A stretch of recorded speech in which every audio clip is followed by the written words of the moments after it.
Hello dear friends, wishing you a peaceful new day, full of love and kindness.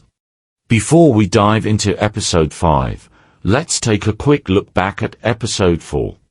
After the flood, Hoai Ca slowly began to reclaim the quiet peace she once had. But when the past returned, this time in the form of a wad of money from her ex-husband's family, that peace was once again shaken. Instead of avoiding it or keeping it to herself, she chose to face it openly, and alongside Hung, the man who has quietly stood by her all along. And now, in episode 5, an unexpected encounter unfolds. Hung and Ca, not strangers, but the two men closest to Hoai Ca from her past, one from her present, will finally come face to face. Will Hung have the strength to carry on? And where will Hoai Ca stand in this crossroads of care, guilt, and choice? Lyhoaica episode 5. Let's follow along together. In the leaf-roofed house tucked quietly at the foot of the misty mountain, Hung woke up before dawn. Lately, he had been staying over to look after Hoai Ca's home naturally, like a part of his daily routine. He folded the blanket neatly, placed the pillow against the corner of the bamboo bed, then picked up a broom and began sweeping. Each stroke was steady, slow but consistent. From the inside out to the damp yard, where traces of dried mud still clung, he quietly gathered every fallen leaf, every bit of scattered debris. There was no rush, as if, through each small motion, he was helping the house hold on to its quiet rhythm of normalcy. Today was Hong's day off, no farm work, no shifts, no meetings. And in his mind, since the night before, one task had already been set: repairing the fence around Hoai Ca's yard. It wasn't a big job, but it was necessary, especially after the recent flood. He knew Hoai Ca hadn't had time to do it yet, so he silently stepped in to handle it himself. He didn't want her to worry about one more thing. After finishing the chores, he reached into his pocket, pulled out his phone, and dialed a familiar number. Then Hoai Ca's voice came through, soft but clear. She said she had to leave early today to harvest green beans for hire. She'd arranged it with the landowner yesterday. Perhaps she wouldn't be able to drop by the house. Hung paused for a beat, then responded in a calm, steady voice, "It's okay, go ahead and work. I've asked the neighbors to come by soon and help with the fence." There wasn't a hint of blame in his tone, only understanding. He knew, for Hoai Ca, making a living was something that couldn't be delayed. Every time she took on extra work, it meant a few more coins to feed her child, to maintain the farm, to ease her thoughts about an uncertain future. On the damp earth road, still marked by ox cart wheels from the day before, Hoai Ca walked in silence. Her conical hat tilted, shading one cheek, and the worn-out basket on her back swayed gently with each step. Her muddied rubber boots left steady prints behind her, like part of a familiar rhythm in her working life. When she reached the field, a sea of green unfurled before her eyes. Rows of bean trellises heavy with pods swayed quietly in the morning breeze, beckoning the harvest. She set her basket down without hesitation, bent forward, and got to work. Her hands moved quickly and skillfully, gently pulling each plump, tender cluster of beans, picking with care as if afraid to harm the fragile vines. Each pod was chosen with care, laid neatly into the basket without a sigh, without need for encouragement. This was work she knew by heart, yet it was never easy. Behind each practiced motion was devotion, not just to a warm meal that night, but to days a little less uncertain for her and her child. The wind glided softly across the field. Sweat began to form on her brow, but Hoai Ca kept her head down, working without pause. There was something in her figure, small yet steady, that made passers-by glance back. Because sometimes, beauty doesn't lie in grandeur, but in quiet perseverance through the everyday. While Hoai Ca was diligently working in the lush bean fields, back at home, Hung was just as busy. Hung pulled out a split banana stalk he had prepared earlier. On an old tarp laid across the ground, he squatted down and began slicing. Slivers of creamy white banana fell in steady rhythm with each practiced stroke, thin, tidy, and uniform, as if measured by eye. Once done, he gathered the slices into a plastic bucket. The flock had already started to gather closer, the smaller ones jostling for space, the larger ones craning their necks in anticipation. Hung added a scoop of bran, mixed it in, then slowly poured the feed into the trough. Pecking sounds filled the yard in a lively rhythm. In that moment, the quiet house brimmed with life. Beneath a sky of deep blue and fields of lush green beans stretching endlessly, Hoai Ca sat alone in the shade of a large tree. Beside her, a bamboo basket was filled to the brim with fresh, plump green beans, the fruit of a morning spent toiling under soft sunlight and damp soil. She didn't pause to rest. While others might lie back to ease their aching backs after a long harvest, Hoai Ca instead began sorting through her haul with quiet focus. Her hands moved swiftly, bundling the beans into neat handfuls, tying them tightly with strands of dry straw or young banana leaves. Each bundle was uniform and tidy, as if carefully measured, an echo of a woman long accustomed to a frugal, orderly life.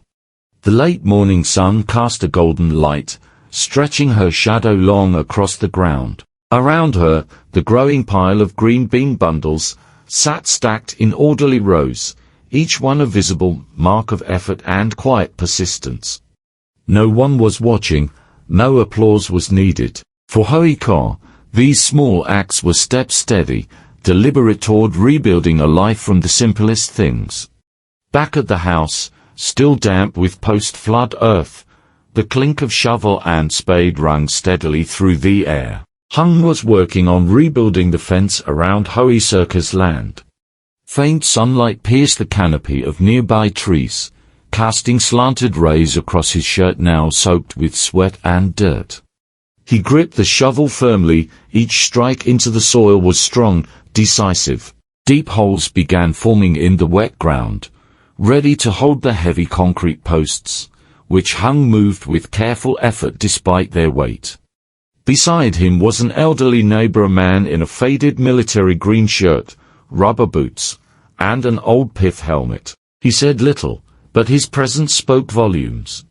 No blood ties bound them, yet his quiet support stood as a reminder. There are still people willing to stand by, simply out of kindness. Together, they lifted rolls of heavy steel mesh, dragging them into position. Under Hong's guidance, they began stretching the mesh, tying knots, tightening every connection. Their weathered hands didn't pause, meticulous, steady like they were weaving a new net for Hoai Ca's life after so many tears. In the quiet, only the creaking of wire and steady breathing remained. Hong's gaze drifted for a moment. He said nothing, but in that final tug of the wire, something was quietly affirmed. He could never carry all of Hoai Ca's burdens, but he would bear what he could, protect what he could.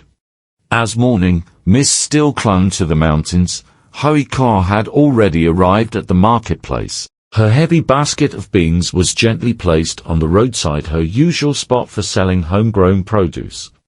On the still damp ground, she spread a clean white tarp and began arranging bundles of green beans freshly picked and tied just before dawn. Under the early sun, the emerald sheen of the beans stood out against the earthy browns of the soil. It wasn't flashy, but something in the way she laid them out, careful, methodical, made passers-by linger a little longer. An elderly woman with silver-white hair was the first to stop. She bent over slowly, her hands trembling as she selected bundles, eyes both keen and kind. Hoai Ca helped her tie them, her bow of thanks accompanied by a gentle smile like a sunbeam slipping through the clouds. Then more buyers came, a young woman in a floral mask, several men hauling goods, even children tagging along with their mothers, their eyes lit up at the sight of the fresh beans. Voices haggled prices, exchanged pleasantries, laughed softly. The warmth of community hummed in the air, though her hands were constantly moving, sorting, weighing, wrapping. Hoai Ca always found time for a nod, a smile, a grateful glance exchanged with the people around her. Sweat gathered on her brow, but she didn't feel tired. Each folded bill placed carefully into her cloth pouch was more than earnings. It was seed money to tend her garden, food for Tony, a quiet faith in days that might one day feel less hard. Amid the early morning bustle, Hoai Ca appeared as a calm presence, simple, composed, yet impossible to overlook. In her deep, steady gaze was a kind of resolve that needed no words. Under the shelter of Hoai Ca's porch, Hung sat in silence on a bamboo chair, his eyes lost in the haze of rain. Through the heavy curtain of rain, a figure appeared, emerging quietly from the dirt path. Holding a dark umbrella, and walking with measured steps, the man approached the house. As soon as he stopped under the porch, Hung didn't need a name. One glance was enough to recognize Ca. Ca lowered his umbrella, gave a curt nod, and sat across from Hung without formality or small talk. His demeanor was calm, but his words cut straight to the point. He thanked Hung for helping take care of Hoai Ca and her child in his absence, a brief courtesy, but beneath it lay something deeper, as if subtly reclaiming a role he once held. Wasting no time, Ca went on in an even tone. He knew well that Hung's mother hadn't accepted Hoai Ca, and that, as of now, nothing official tied the two of them together. The words weren't harsh, but they landed squarely on the part of Hung's heart already bruised by guilt. Hung admitted it quietly.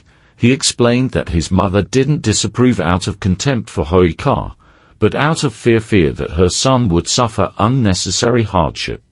He didn't want to sneak around, yet he couldn't bear to let Hoai Ca carry more burden either. His voice was sincere, but subdued, almost apologetic.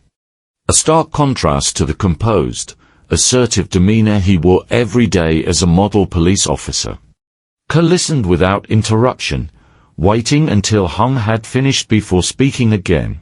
Calmly, but firmly, he said that no matter how valid Hung's reasons were, his hesitation was only prolonging Hoai Ca's pain.